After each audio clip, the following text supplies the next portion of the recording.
Welcome to Tiger Talk, your source for information about your hometown and surrounding area. Tiger Talk is brought to you by... And Tiger Talk brought to you by Whistle Stop Donuts, Strain Beans Coffee House, Hancock's Neighborhood Market, and Perry's Floors and more.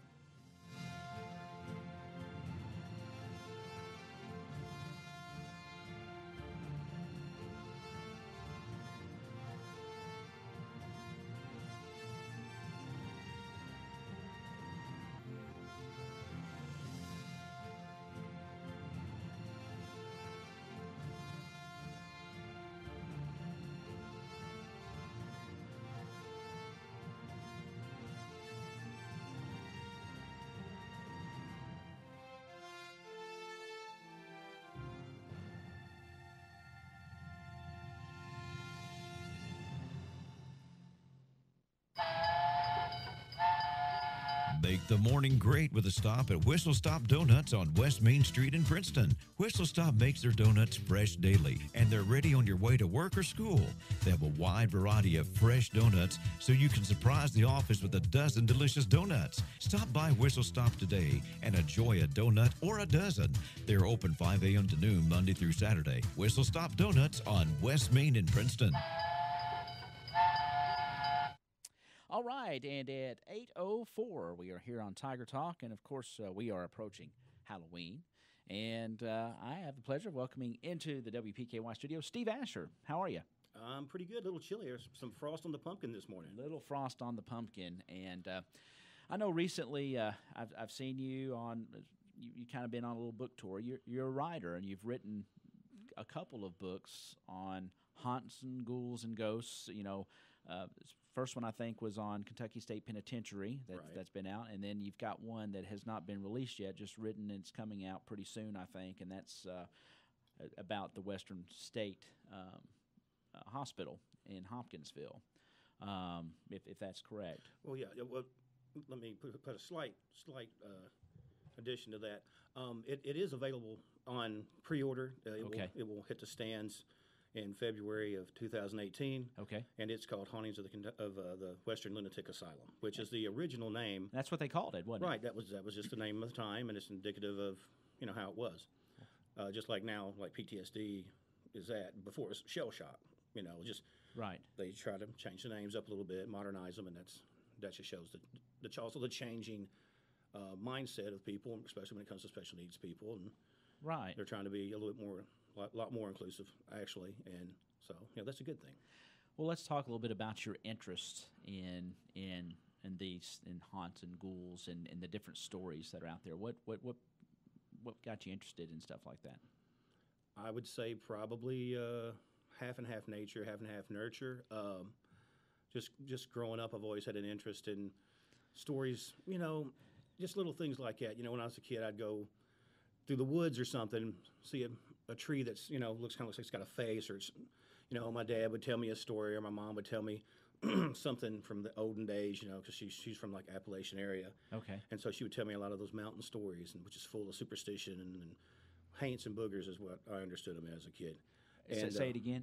Haints and boogers. Yeah, haints and boogers. Yeah, I mean I've heard those terminology, especially from mountain people. Right. And that's what they kind of called them. Right.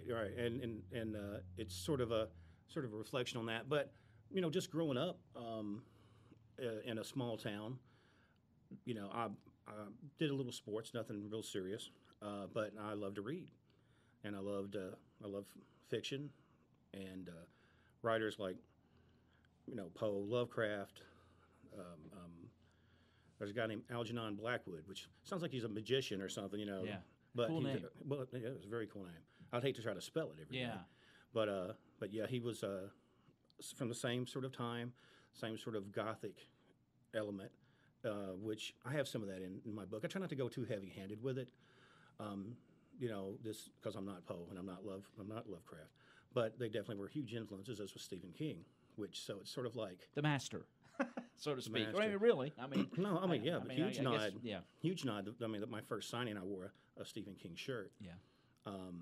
And that's the thing, people say, well, maybe one of these days you'll get as big as Stephen King, and I'm like, I'm glad just being Stevie Asher, just do all right with it. But it's something I love doing. It's something that's comes to me pretty naturally, especially at this point, having 2 books out and book 3 and book 4 in the process of being Yeah, written. this is a trilogy, right? Right. It's going to be a trilogy. Possibly I might have a follow-up to the penitentiary book. Okay. I'm actually working on that now, and I'm debating when and how I want to release it.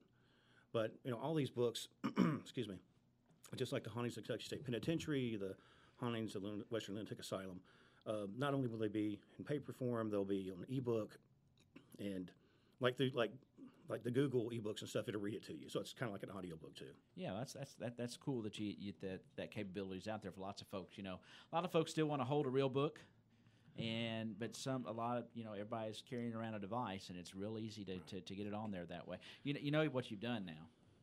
I took a drink of coffee. Well, no, yeah, but every time I blow my nose now, I'm gonna be being like, "Be gone, Haints and boogers." Oh, What do you think? Don't quit your day job. Yeah, I'm not going to quit my day job. Okay. I'm sorry. No, trust me, we're just having fun here and talking about. I mean, this is really cool. I've seen a couple and seen you've been making a kind of a tour lately. Let's talk about this first book. Sure.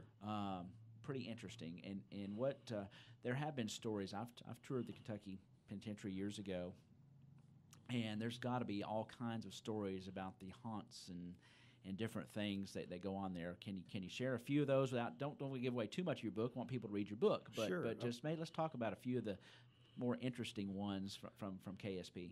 Well, no problem. Like I said, this is the cover of it. I don't know if you can see it real well, Yeah, but if you're out there watching, all right. And I kind of came to knowing about the penitentiary through my father, my late father, Lewis Asher, who worked there before he became an officer here and worked up to chief of police and all that up here in Princeton years ago. He worked in there in the 50s for like maybe 4 or 5 years. Okay. Well, he would kind of tell stories, obviously it's a bad place, son, you don't want to be in there. And, Yeah. Well, and as I got older and got a little bit more wise and curious, or maybe not wise, but aware, curious, then I started trying to touch base with him. And I was like, you would think there'd be stuff, just hangovers from things. And I don't mean the guards, boom, boom. But, and he said, he was sort of a guy, like I said, he was, believe it or not, he's actually a pretty religious person. And he was like, well, I cannot tell you honestly what it was, but I know what I saw. And that resonated with me, and it stuck with me. And that's why. So he apparently had an experience down there. Yeah. And like I said, he never really got real deep into it because I think and understand my dad was a big man. My dad didn't. But it scared him. I think so. We never had those words, nor did I ask him, but Yeah. I could just tell in the conversations. And so yeah, I mean, and that's the way it is with a lot of the old timers there. You're going to have to make peace with it, or you can't work there.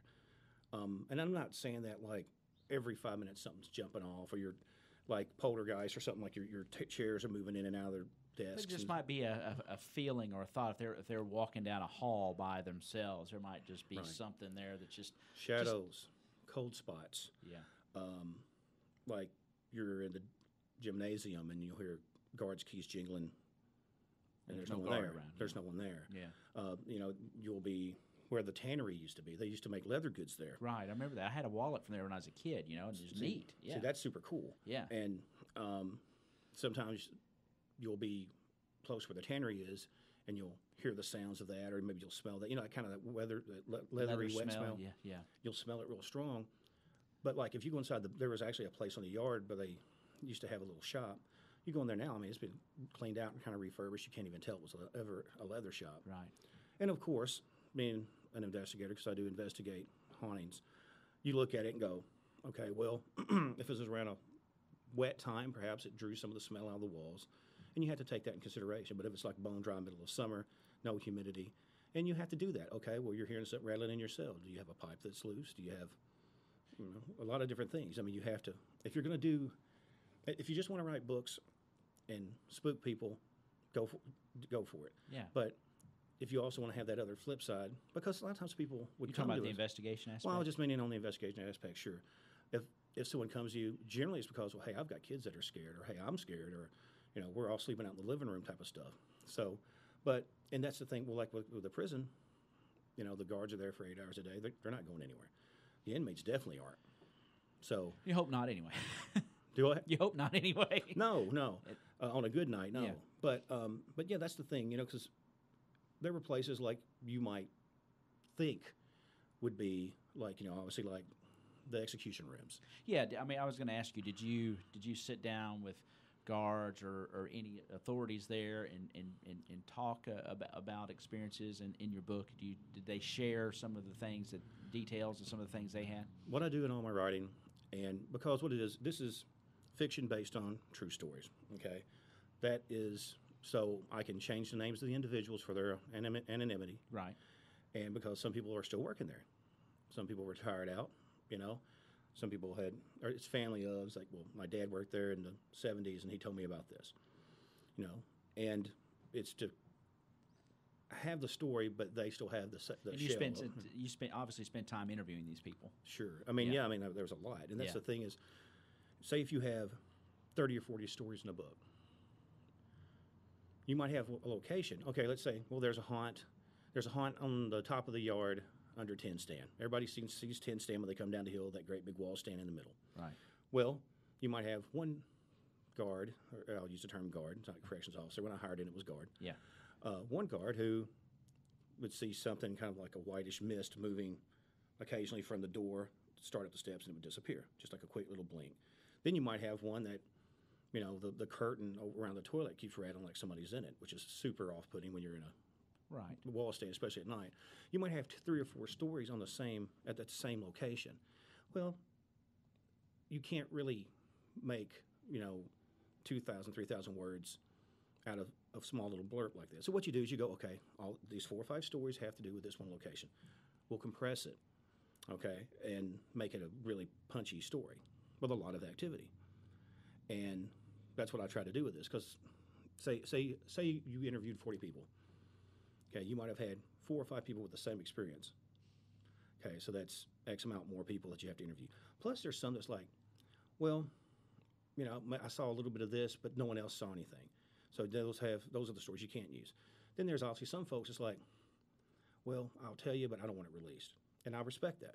If they don't want it released, I'm not going to do it. Right. Which is bad because there's some really great stories. And I guess you had that happen as well. Very little, but some. Yeah. Because the thing is, as we talked a little bit off air, most people get an idea when they hear ghost book, any sort of investigations like that. Which you understand, I went to college for criminal justice. I understand setting up and investigating, gritting out a situation, handling evidence, all that. So I'm not going in there like just haphazard running across people's personal lives or their family plots and all that.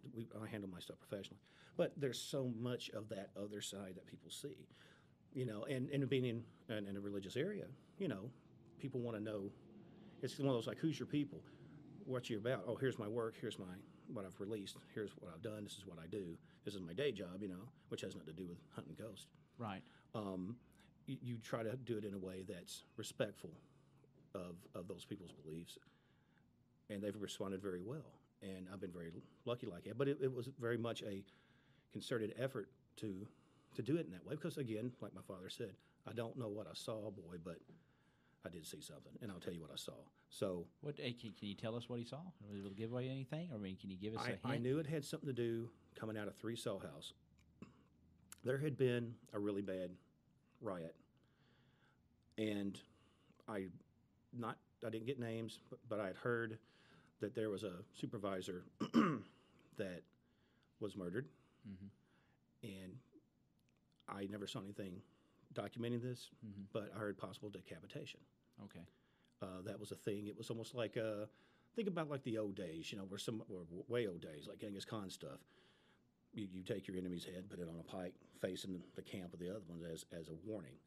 Something, I guess, akin to that. But after all that went down, people would report seeing a head. Interesting. And, like I said, it's very dark. But some of it was more comical. Sometimes it's, maybe there's a musician, because there's a lot of talent in prison. Oh yeah. And unfortunately, they just didn't use their talents for the best means. Exactly.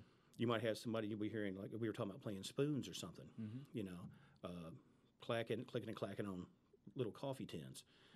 There's people had stories talking about, they'd be hearing somebody trying to play, I don't know, Dixieland or something. Well, you got to be resourceful in there. That you don't have an instrument, but you can make one, and that's Right. that's what they're really good at being resourceful to find anything that is available to them to recreate or replicate something from the outside that they can't get a hold of. And why do you think it's always?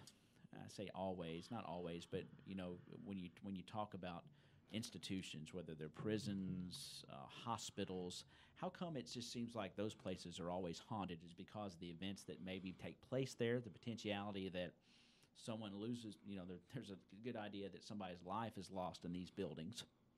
I mean, is that it? Or is it just because the tragic aspect of, a prison? I mean, that might, if you believe in such, Right. A haunt, is trying to, never, satisfied with their life, and you know what I'm saying? It's always a prison or a hospital. It seems like that, Right. you never hear about, a convenience store that's haunted, or I'm sure Right, there right. are out there, but you know what I'm saying? It's always, Yeah, you're not going to hear about like a haunted I don't know. haunted toy store. a haunted hat store. Yeah. Whatever. Well, It's always a hospital, or a mental hospital, or a prison. I mean, is that just well, part first of of our all- minds? first of all, wouldn't you rather? Well, I mean, if you want to go to one at all, wouldn't you rather visit a haunted hospital and all the the creepy medical gear kind of left out, or do you want to go visit the haunted PetSmart? Well, Mr. Megorium's Magic Emporium was pretty cool. Well, that was But it was awesome. not really haunted. But Right. It Well, was, I mean, it came to life though. but it had magic, didn't it? I couldn't resist that one. No, it's fine. But no, that's the thing. Honestly, I mean, it makes for great storytelling, Right. though. Obviously. well, I'm just saying, as in regards to Kentucky State Penitentiary, us both being radio men, especially in the old days, crystals, yeah. hold frequencies and hold Definitely, yeah. channels. There is a lot of limestone that the building is made from, and it sits on that type of bedrock, which that side retains frequencies. Yeah. It's going to have a certain amount of that quartz in it, I get it. and not to mention you have a large body of water running right next to it. Water produces a certain amount of frequency, and the whole entire It's the energy. the entirety of the area, it was built on inmate labor.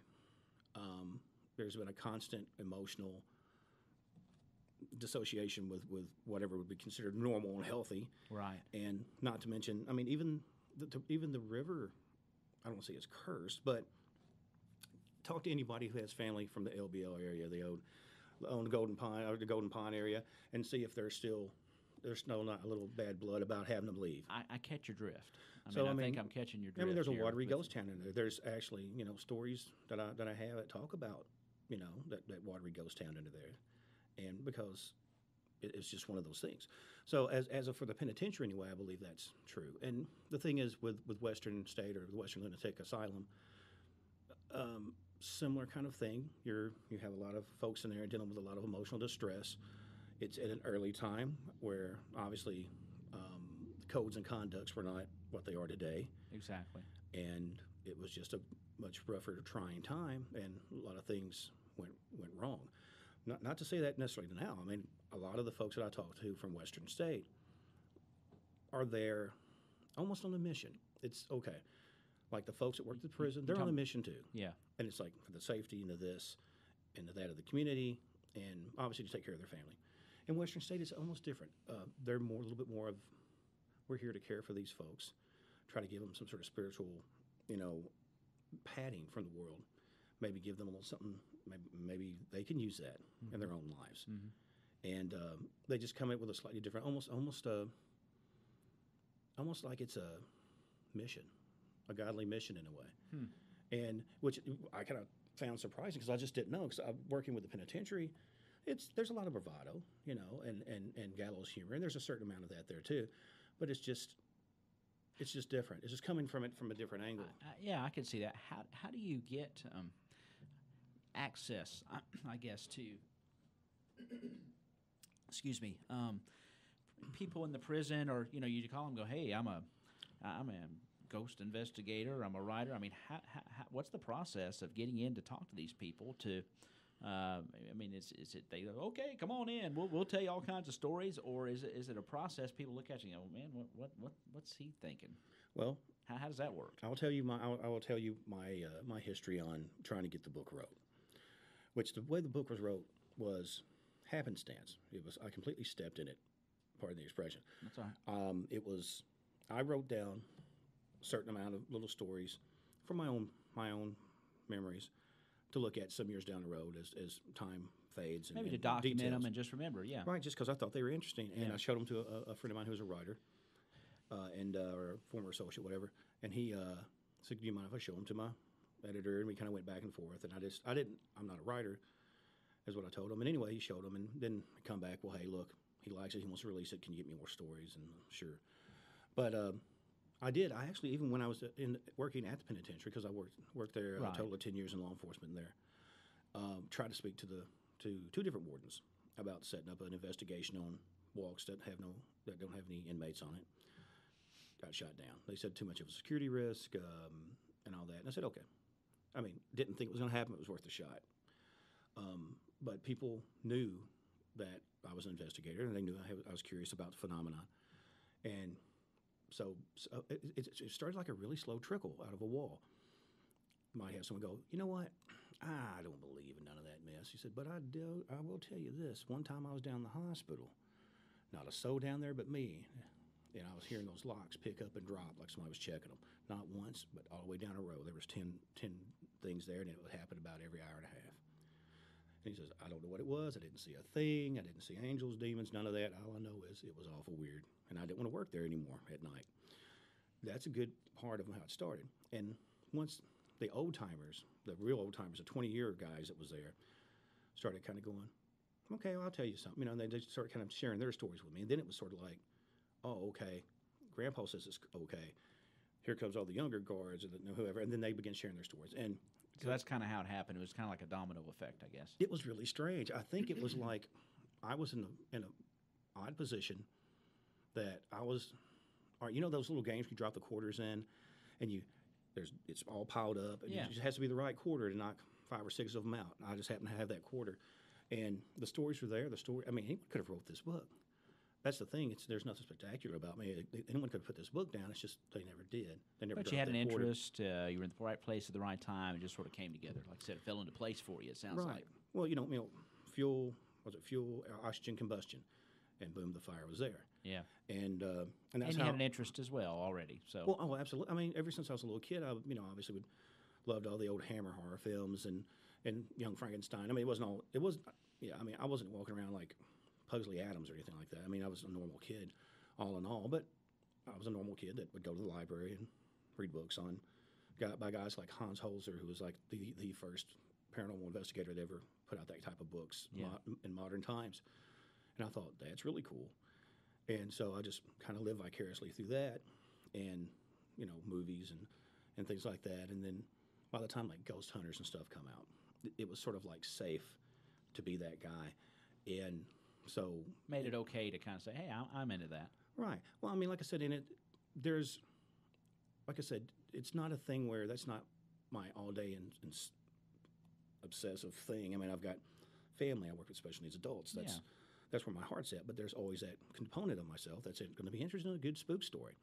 And but that's how it happened. And consequently, when I was doing book signings for Hauntings of the Kentucky State Penitentiary, I would have officers and people like that come and go, hey, this is pretty cool, but I didn't notice anything about Receiver's Basement.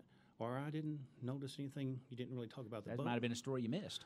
Well, There's more. Right. Well, I might have heard, I said, well, look, I've heard one little thing about it, but nothing more. And I'm like, oh, man, let me give you, or you got a second? Or, which if I'm in a book sign, I go, here's my card. If you don't mind, just email me in a little bit so I can do this. Not to be, Yeah. I don't want to. Yeah. I don't want to cheat you of your proper time or their time. Yeah. So anyway, then I started building a body of new stories, and I just was like, geez, I can almost write a second book. So then, the mind starts rolling. Like, well, let's try that, and that's why I was starting working on the follow up to that. But And you're still working on it. okay, officially, unofficially, book 3 is written.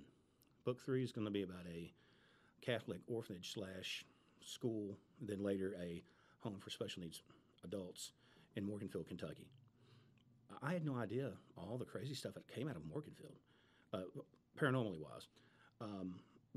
Have you ever heard of the Haight brothers? Maybe I don't know. Okay. I'm not real familiar.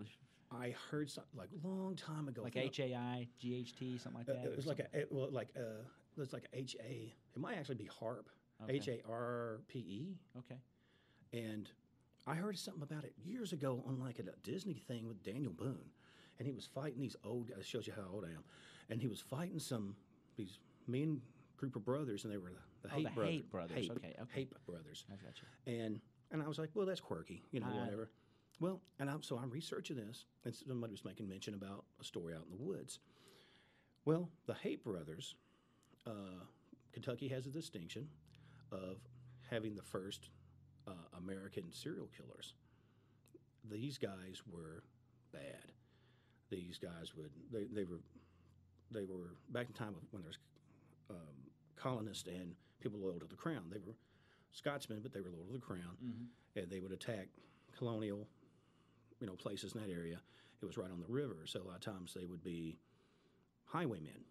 They would rob folks and do all kinds of bad stuff to lady folks and all that, and even to the point where if they robbed people, they didn't want to get caught. They would eviscerate them, fill them with rocks, drop them in the river.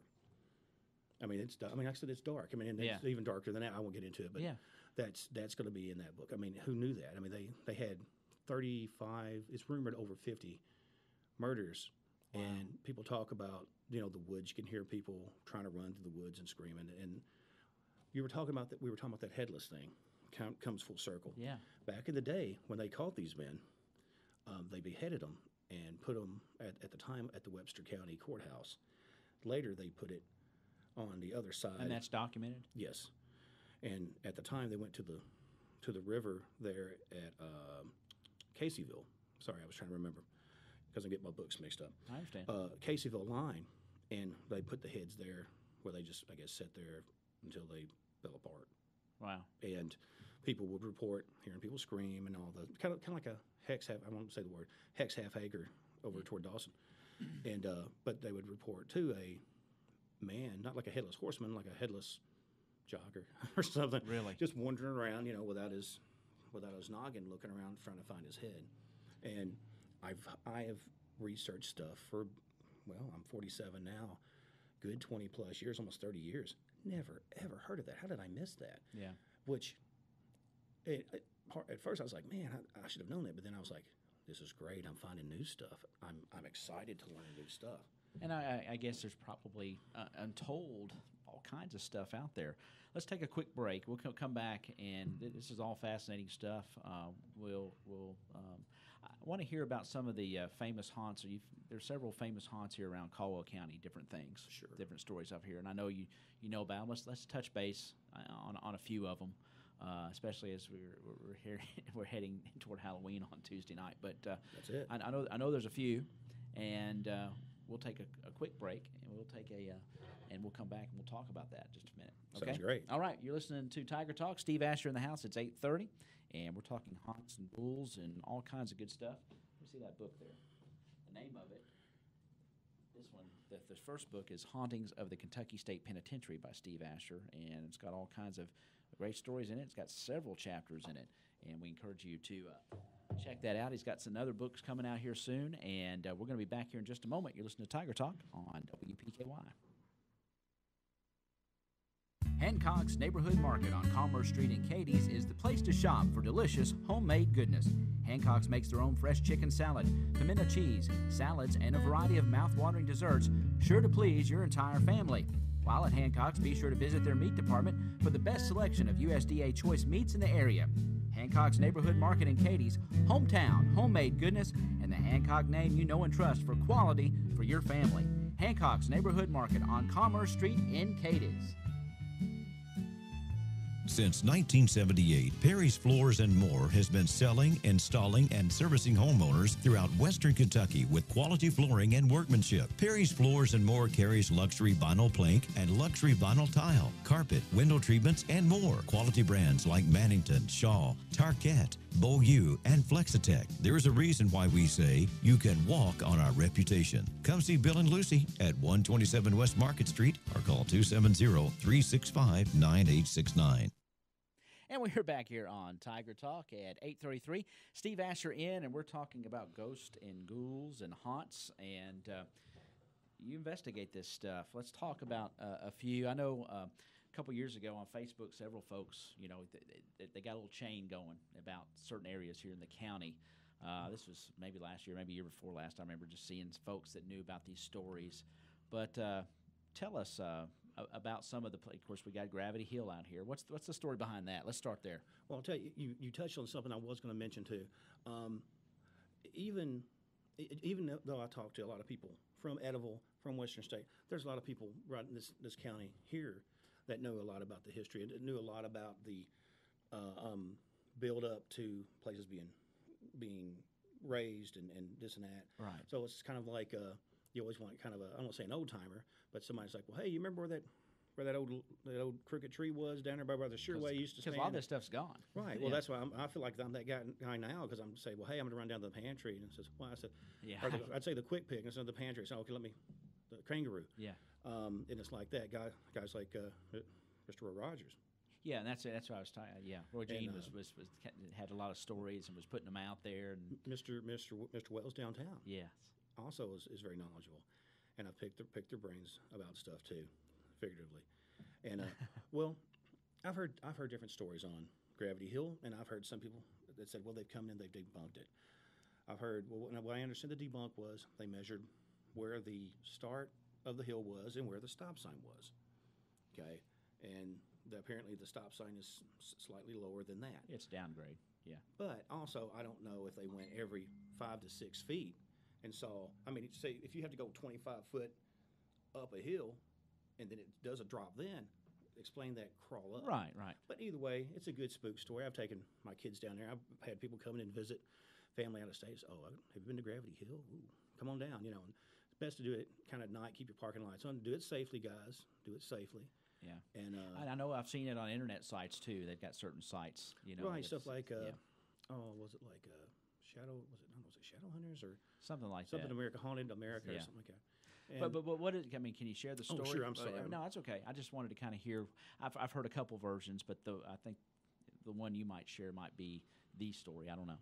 Well, the concept of a Gravity Hill or like a Crybaby Bridge, or it's kind of an urban legend. Sometimes it's based on fact, sometimes it's not.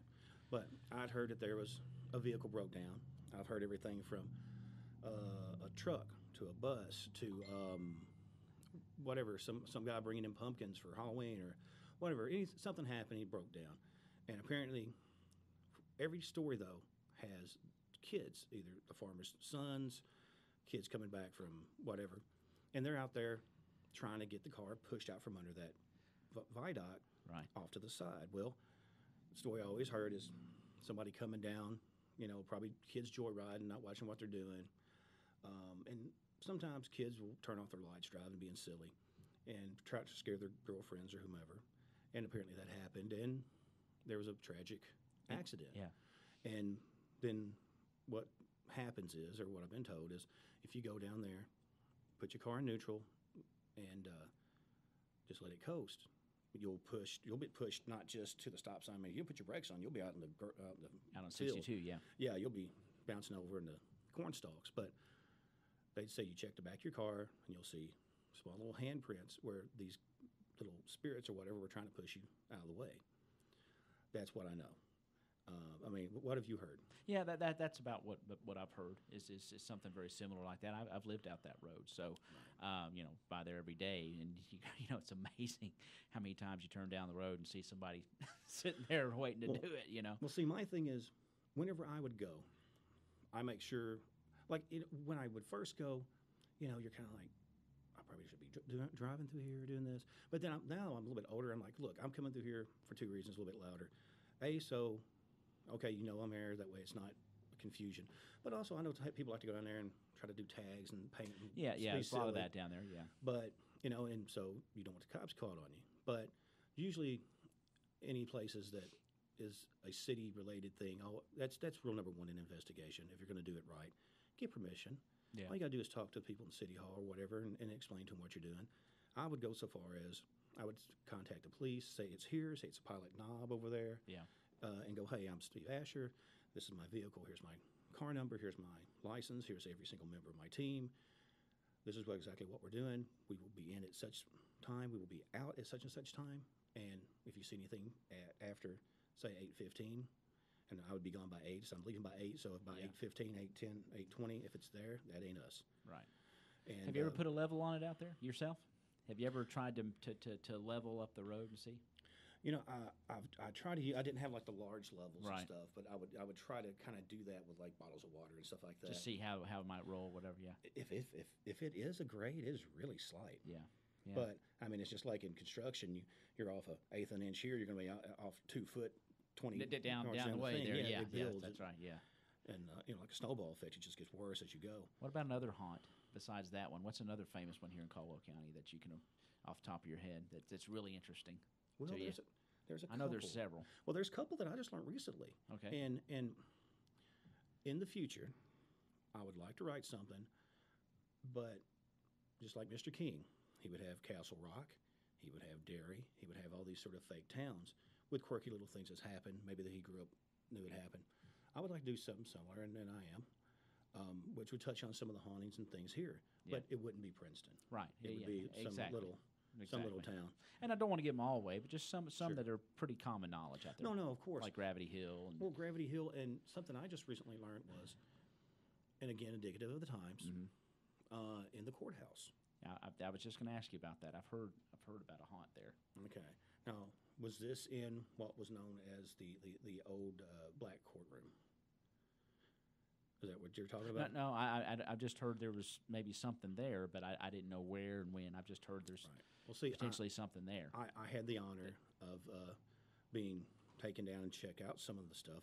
The courtroom, I think they were actually reusing at this point, but they will have people moving around, like coming through the gates, the bench, doorway or whatever, and hearing people cry, get bad sentences. You hear people popping the gavel and things like that. But obviously, you hear people moving up down steps. I mean, I think Nobody there. no one's there. Yeah. And that's the thing. What people don't get, I mean, unless it's a really strong haunting or whatever it is, activity, you're not going to notice it in the daytime very much. Because, like I said, we're sitting in a bright, well-lit room, and cars are going by, but it's not drawing our attention super hard. Now, Right. It's nighttime, they come through, those lights flash across the wall, we're like, who's here? Because your focus is sharper, Totally different. the outside world is smaller, Yeah. and you can really see it. But that's another one I knew about. Not to mention, now I've never been to the old Harper Ding Yeah. property. Yeah. But you've heard, That's a famous one. yeah, you've heard all kinds of stories. The Great Diamond Hoax and all that. And some people said, well, those folks they disappeared. Somebody was coming to, I don't know if it was the law or who was coming to get them. They said, the table was set, food was still hot, and it's like they just disappeared, like they were just gone. Some people thought maybe the mob got them, maybe somebody they cheated, or they took off to try to disappear. Yeah. So I don't know. There's a book in itself. Yes, that's what I'm Really? saying. I mean, I don't know. Right. Well, I mean, the Great Diamond Hoax. I don't know if you've ever read it. Yeah, I've heard it's out there. Yeah. Well, like And I I have said, not read it. Like I said, if I was ever to be a ghost, I think honestly it would probably be at George Coon. Really? I swear, because I spent so much of my time there. The 138 section, which is the esoteric, paranormal, and like you'd have like unsolved mysteries, and you'd have Nessie, and then Sasquatch, UFOs, and all that, and then you'd have, like you said, old hauntings, the Great Diamond Hoax, stuff like that, touching on talking about haunted bandit caves and things like that. And that's the thing here too, because Princeton has so many caves under it. Right. There's so much limestone here. There's so much running water right under the town. It's honeycombed. It would make So it sense. sets itself up. It sets itself up. Yeah. And the town has its own vibe. It has sort of kind of Victorian vibe downtown, which I love. Yeah, and I mean, there's a neat old, wonderful museum here that no telling. Right. Well, and like Adsmore is obviously a very, very old building, and a lot of history there. And I've taken the tours there several times. You know, I've even talked to those guys about touching base, about maybe going through on an off hour, and just take a few readings with some meters, not. And that's the thing. People. Speaking of that, talk about the meters. I don't understand the tools. You're looking for energy, basically, right? Basically, you're looking for energy that shouldn't either be there, energy that's fluctuating in a way it shouldn't be. And energy can be electrical EMF impulses. It can be spikes, high and low in temperature gauges. If you happen to have barometers on you, pressure in the air, because everybody's walked into, say, maybe a room, and there's a certain, say, I don't know, when you were a kid and your mom and dad had an argument over, I don't know, she burnt the roast or he, whatever, didn't get the yard cut or something. And you walk into the room after that. You may not have heard the fight, but you're like, is everything okay? So you can just feel the tension.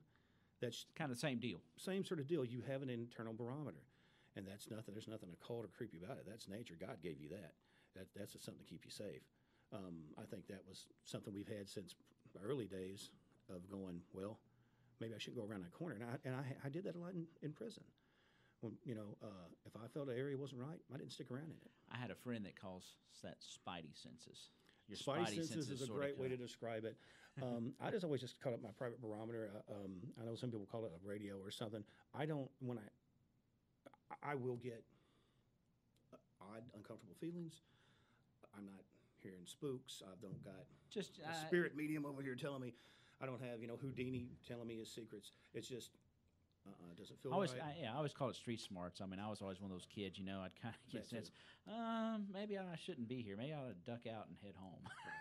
What's the song that you guys play a lot? Mama told me not to come. There you go. Three Dog Night.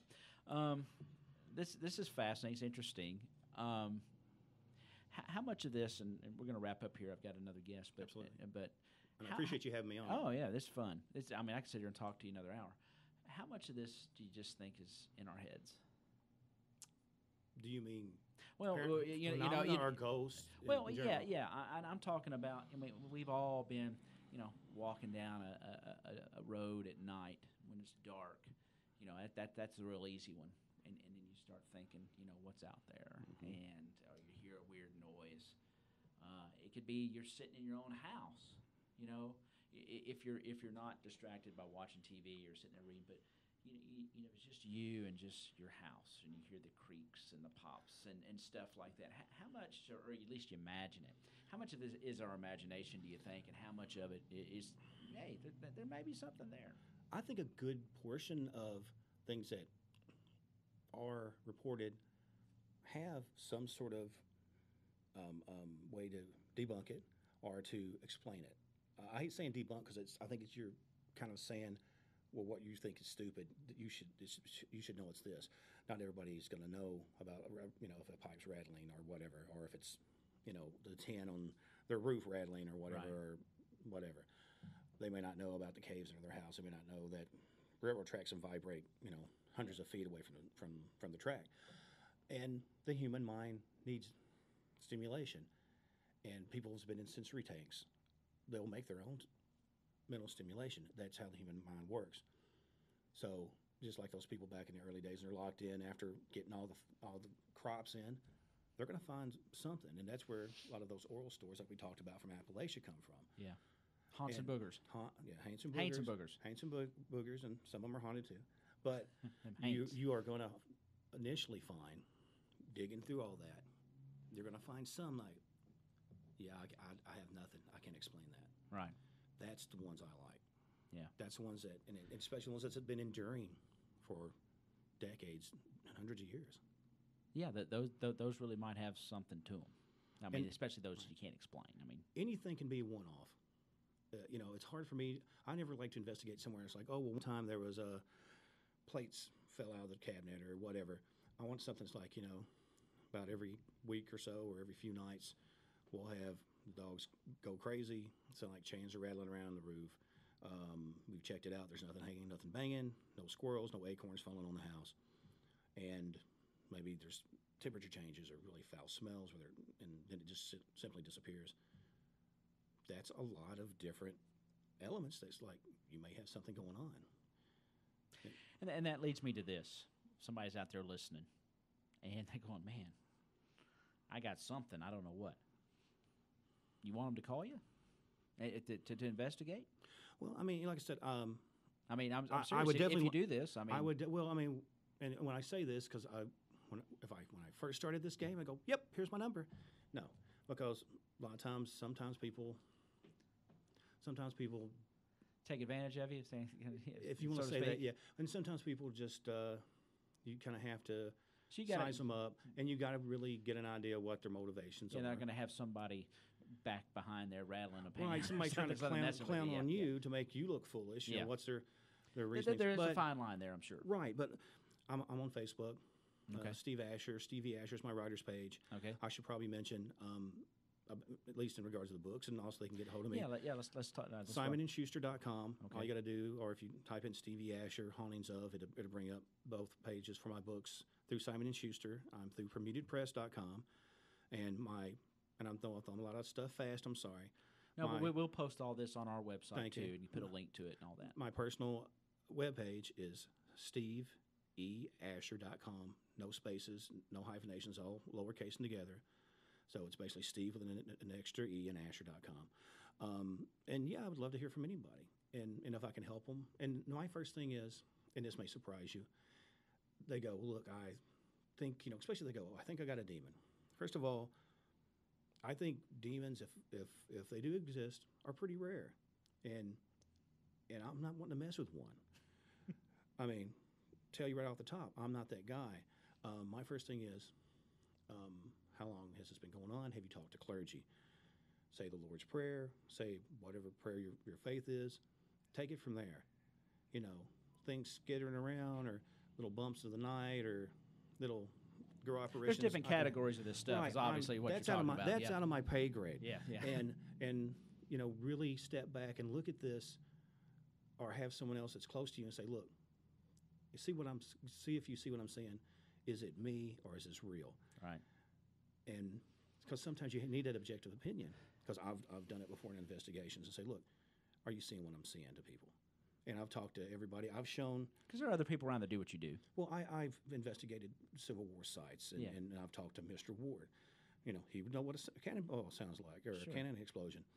And, that's what I do. I use the rich resources of our county and of our state, especially Western Kentucky. There's a reason I write about Western Kentucky so much, because I love the people here, and the people generally always have time for you. And even if they don't necessarily believe whatever, which I'm not saying I believe, but I definitely have You're curious about it. Very curious, and I've seen enough to know. I've never. I can't fly like a duck, but I know they do fly. There you go. But that's one of those things where maybe it is a little bit of faith comes in there too. But I want to believe. I want to think that interesting stuff happens in the world. Well, we all know there's energy out there that can't be explained. Well, sure. I mean, and so that's what I think that. You're touching on this, whether it's water, limestone, and all these aspects of this. I mean, something can happen. The human mind produces its own energy, and that's the thing. I mean, if you ever seen anything in regards of, if you can touch on the stuff like mass hallucinations and look at the Salem witch trials. Mm-hmm. There could be other things. Like the ergot on the wheat. Different things could be affecting them. They may have radon in their home. I mean, so there's a lot of stuff that can cause this. But like I said, when you get down to the ones that there are no perceivable outs, and it's a continuing phenomenon, be it a looping thing, be it a seemingly intelligent hunt where you're getting answers from something on recorders that you don't have any knowledge of, the owners don't have any knowledge of. You've checked the home, there is nothing there. That's odd, Yeah, and you have to it gives it a little bit more weight, and you have to give some credence to it. Well, awesome. Again, the book is called Hauntings of the Kentucky State Penitentiary. If you're watching and streaming, there it is there. And you can expect the other one here. Like I said, there's pre-sales going on now. Mm-hmm, pre-sales now. And give the title of it again. If you go to SimonandSchuster.com, or I mean, you can even go to places like Amazon. They'll probably have it on pre-sale. Yeah. It's Hauntings of the Western Lunatic Asylum. Mm-hmm. That's what they named it. Yeah. That's not me. I don't, because like I said, I work with special needs people. That's what they called day. it back then. Yeah. That was the terminology used, and that's, like I said, available through Simon and Schuster. It'll be Amazon, like I said. And please let me do a shout out to Mackie Gammon. Mm-hmm. She's carried my book from the start. Yes. Miss Nancy down at Newsom's. Okay. She's been a big backer of mine, and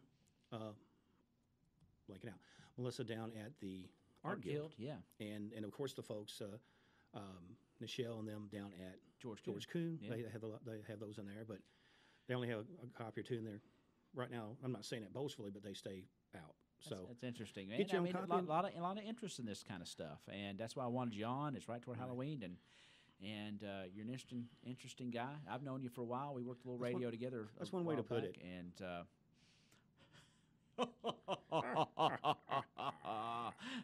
no, it's been a pleasure, man, and I meant that heartfeltly. That was cool. I mean, I just I think it's pretty cool, and I'm glad you came in here to get the word out about this. There's probably some really great stuff in those books. I know there is. So. Well, I mean, most folks have been very good about it, and I know you got to have your other guest in a minute. I thank you for having me on. I will say, if folks see me around town, grab a copy of the book. I'll sign it. We can talk about it. And if you have questions about stuff, I'm glad to sit down with you. I always have time for folks, and love meeting people, and I love getting critiques on it, good or bad, and I take them with a grain of salt, and it always helps me on my further writing. Yeah. Well, happy Halloween, man. Man, you too, brother. I appreciate you having me on. Yes. Steve Asher, author and Princetonian, and interesting guy. He's got some really good stuff. Check out Simon & Schuster. There'll be stuff on the WPKY website. They will have links to Steve's Facebook page and those kind of things so that you can find out more about his writings and some of the things that he does. And thank you so much. Have a good day. Yes, sir. And coming back here in just a minute, we'll take just a short break. We'll have George Barber in studio on Tiger Talk, and we'll be talking about the Knights of Columbus, their Tootsie Roll drive and incentive here that you'll see them around town. And just stay tuned to WPKY The Tiger. We'll be back